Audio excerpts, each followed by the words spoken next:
பட்டியம்பட்டி தேவன்றத்தில் தாவேக்கால வந்து பொறுப்புங்க. இவங்க வந்து அதாவது செம்பட்டி முத்தூட் மணியில் கிட்டத்தட்ட 2 கோடி ரூபாய்க்கு நகை அடகு வச்சுருக்காங்க. அமூலவர்த்தி அவங்களுக்கு 2 கோடிக்கு நகை அடகு வச்சுருக்காங்க. 1 மாதமாக திருப்பணுன்றாங்க. 1 மாதமாக அவங்களுக்கு எந்த ரெஸ்பான்ஸுமே இல்லை. காலையில் வந்ததுக்கு திருப்பிங்கன்னு சொல்லி காலையில் 9 மணிலேருந்து இப்போ 4 மணி வரைக்கும் உட்கார வச்சுட்டு நகை திருப்ப முடியாதுன்னு சொல்கிறாங்க.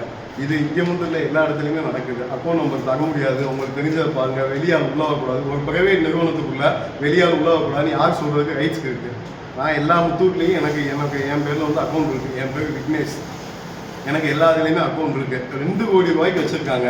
இப்போ இவங்களுக்கு இது பண்ணி அவங்களுக்கு பணம் போகாட்டி அவங்க மருந்தை பிடிச்சி சாவேன்னு சொல்கிறாங்க. அதை கேட்டால் காலையிலேருந்து அவங்க அழுது புலம்பியும் அவங்க வாட்டுக்கு சிரிச்சுக்கிட்டு பேசி விளாண்டுக்கிட்டு அவங்கவுங்க வேலையை தான் பார்த்துக்கிட்டு இருக்காங்க. சர்வர் இஷ்யூ இருக்குது, நாங்கள் என்ன பண்ண முடியும், எதுனாலும் முத்தூட்டில் கேட்டுக்குங்கன்னு சொல்கிறாங்க.